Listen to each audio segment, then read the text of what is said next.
D'après nos manuels scolaires, l'histoire de l'humanité remonterait à 7000 ans et aurait commencé à Sumer en Mésopotamie. Avant cela, l'homme était présenté comme un être primitif qui allumait le feu avec un simple silex. Mais bon, ces hommes dits préhistoriques étaient-ils vraiment aussi primitifs que la science nous le dit?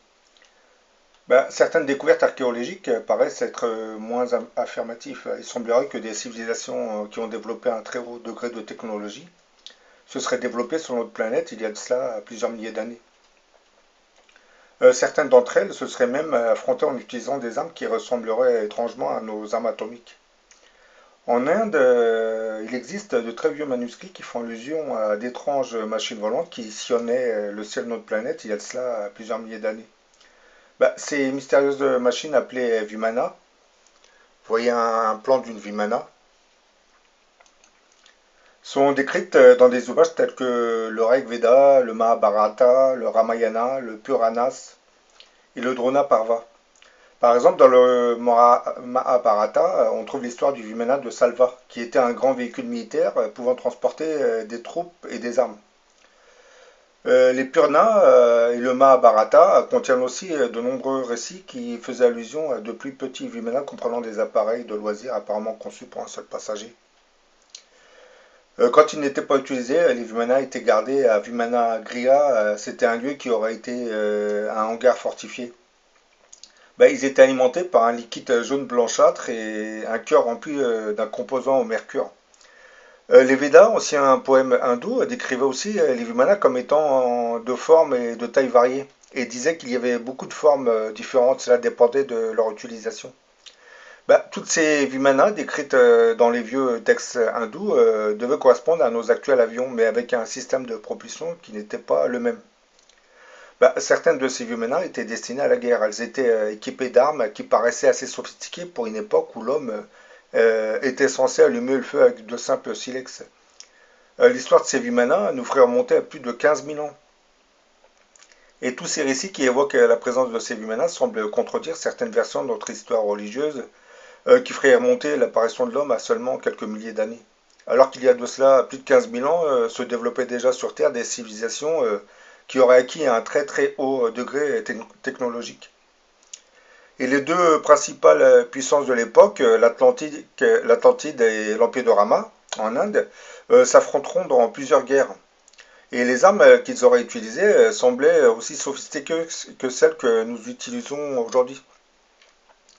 L'Empire Rama est décrit dans le Mahabharata et le Ramayana comme une civilisation qui avait acquis un très haut degré de technologie, dans laquelle la caste noble était capable de voyager partout sur Terre.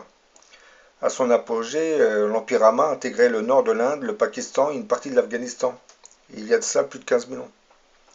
L'Empire de Rama possédait 7 grandes capitales appelées 7 cités Rishi, et les nobles voyageaient d'une cité à l'autre par les airs dans de petits appareils privés.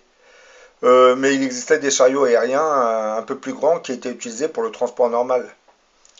Ils étaient appelés Pushpaka et pouvaient emmener beaucoup de personnes d'une capitale à l'autre. Ça ressemble un peu à nos avions de ligne actuels, hein, sauf que ils avaient des formes différentes. Alors, à l'apogée de l'Empire, il y avait beaucoup de machines volantes traversant les cieux et qui montraient l'éclat jaune de leur moteur aux spectateurs nocturnes. L'Empire de Rama était menacé par un ennemi qui utilisait ses propres machines volantes appelées Vailixi. Ces envahisseurs avaient une technologie encore plus grande que l'Empire de Rama et étaient appelés les Asvin. Ces agresseurs venaient de l'Atlantide. L'appareil des Atlantes avait la plupart du temps la forme d'un cigare, plus rond qu'un Vimana et pouvait voyager dans l'eau et dans l'air. Les machines volantes de l'Empire de Rama n'avaient pas toutes ces caractéristiques, et encore moins ces capacités. Certains vieux textes hindous font souvent allusion à des batailles qui auraient opposé ces deux grandes puissances. Les rois de l'Atlantide entraient souvent en conflit avec ceux de l'Empire de Rama. Et dans leur guerre, ces deux armées auraient probablement utilisé des armes de destruction massive. Par exemple, dans un texte extrait du Drona Parva, on évoquait l'utilisation d'une arme qui ressemblait étrangement à nos armes atomiques. Ce qui explique entre autres pourquoi les archéologues ont retrouvé en Inde les ruines de vieilles villes qui paraissaient complètement irradiées. Bon, voilà ce que disait le Drona Parva en décrivant une de ses armes. Un énorme projectile flamboyant brûlant d'un feu sans fumée fut lancé. Une obscurité profonde enveloppa les troupes et les objets. Un vent terrible commença à souffler, d'épais nuages couleur de sang descendirent presque sur la terre. La nature semblait affolée et le soleil tournait sur lui-même.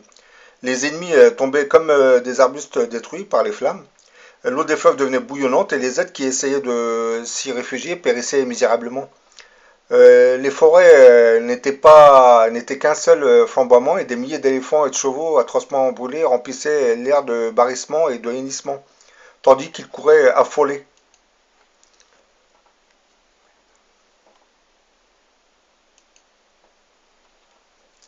Après cette terrible confusion, une brise forte et fraîche dissipa la fumée et éclaircit l'horizon. Nous contemplâmes un spectacle terrifiant sur le champ de bataille brûlé par une arme épouvantable dont nous n'avions jamais entendu parler. Des milliers de tués étaient réduits presque en cendres. Ce projectile puissant et terrible était appelé l'arme d'Ajneya. Dans ces textes, on faisait aussi allusion à une autre arme, l'arme de Brahma, avait la forme d'un grand bouclier concave dont la partie intérieure était parfaitement polie et mobile. Elle était montée sur une vaste plateforme munie de roues. Un rayon incandescent était utilisé. L'opérateur déroulait des câbles et les plongeait dans l'eau, ainsi qu'une prise de terre probablement pour établir un bon contact.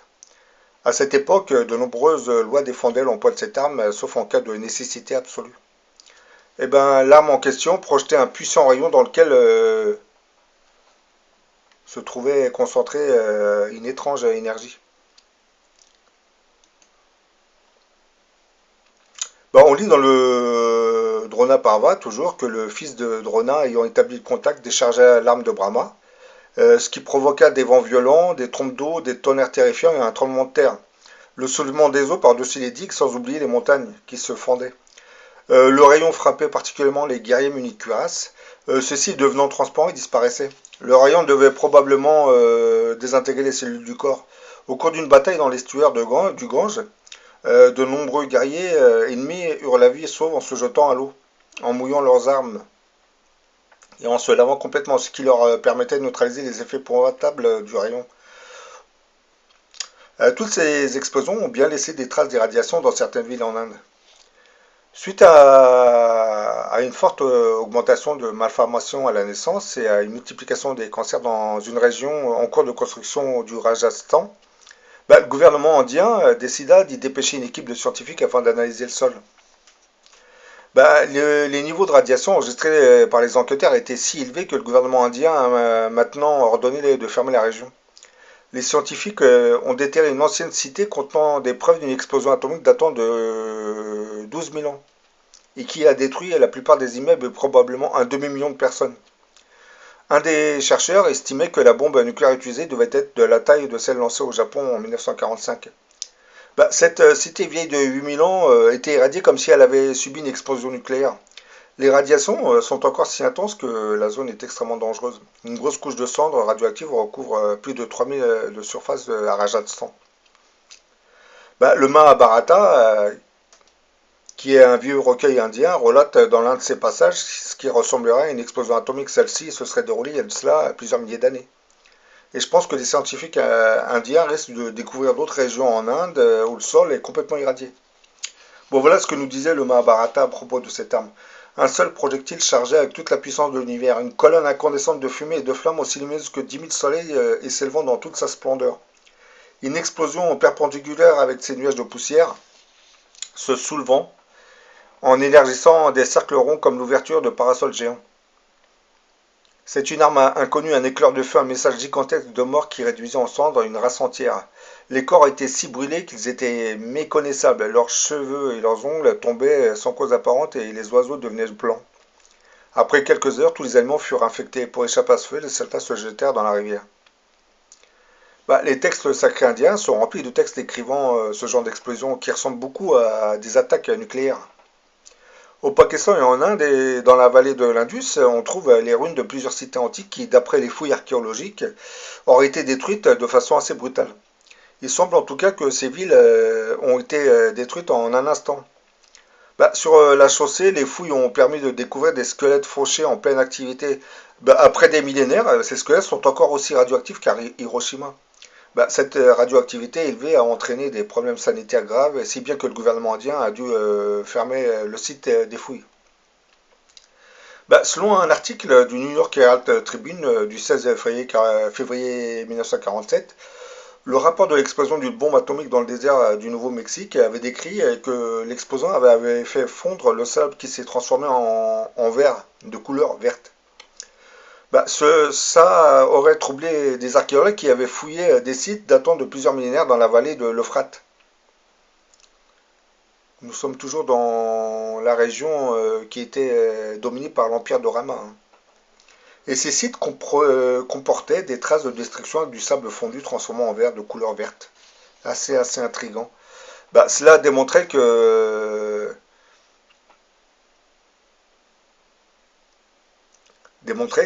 logiquement, si le sable s'est transformé en verre, de couleur verte, c'est qu'il y a eu une forte énergie, une puissance qui les a fait fondre. Cette puissance ne peut venir que de l'utilisation d'une arme dite atomique. Et selon un article de la Pravda publié le 17 janvier 1994, les archéologues Davenport et Vincetti auraient découvert à Mohenjo-Daro, c'est une ville située en Inde, des strates comportant de l'argile et du sable fondu à haute température, transformés en verre de couleur verte, similaire aux traces d'explosion nucléaire du désert du Nevada. Et ce qui est le plus troublant dans ce dernier article, c'est qu'il nous précise que les squelettes trouvés à Mohenjo-Daro avaient un taux de radioactivité 50 fois supérieur à la normale, exactement la dose de radiation du désert de Gobi. Ben oui, quand on nous explique que l'homme serait apparu il y a plus de 8000 ans, ça fait un peu sourire quand on entend tous ces récits. Parce que je pense que il y a plus de 10 000 ans, plus de 15 000 ans, vous avez des civilisations très très développées qui vivaient sur Terre. Et elles avaient acquis un degré de technologie tellement grand qu'elles ont fini par se détruire elles-mêmes.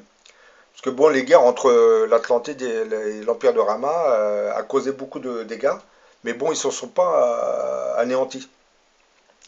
L'Atlantide, par exemple, a été englouti dans l'océan Atlantique. C'est un continent qui a pratiquement disparu. Quant à l'empire de Rama, ben, suite à la guerre contre les Atlantes, ils ont perdu beaucoup de villes et vous avez des régions entières qui ont été vidées de leur population. Là, dans la vidéo, je vous fais montrer le cartouche découvert à Abydos en Égypte. Bon, là, je pense que vous ne voyez pas très bien, mais je vais vous mettre une photo plus près. Là, vous voyez, dans le cartouche d'Abydos, on voit des sortes d'appareils qui ressemblent à nos actuels avions. Mais bon, ces appareils en réalité correspondaient aux Vimana Atlante. Parce que pour comprendre pourquoi ils ont atterri dans ce cartouche, bah, c'est pas compliqué, c'est qu'avant que le continent ne s'engloutisse sous les eaux de l'océan Atlantique, vous avez beaucoup de réfugiés atlantes qui ont émigré vers plusieurs régions de la planète, et une partie ont été envoyés vers l'Égypte. Et comme ils avaient acquis un haut degré de technologie, ils savaient travailler la pierre, ils étaient arrivés en Égypte avec certains de leurs appareils. Et ce que vous voyez là, c'est les restes de ce qui restait de leur empire. Et vous allez me dire où sont tous ces appareils? Eh ben, c'est que les élites atlantes ont préféré cacher tout ce matériel parce que leur technologie reposait sur l'emploi d'un cristal verdâtre, et qui émettait une énergie qui alimentait toutes les machines. Et en exploitant un peu trop souvent ce cristal, ils ont fini par disloquer complètement leur continent.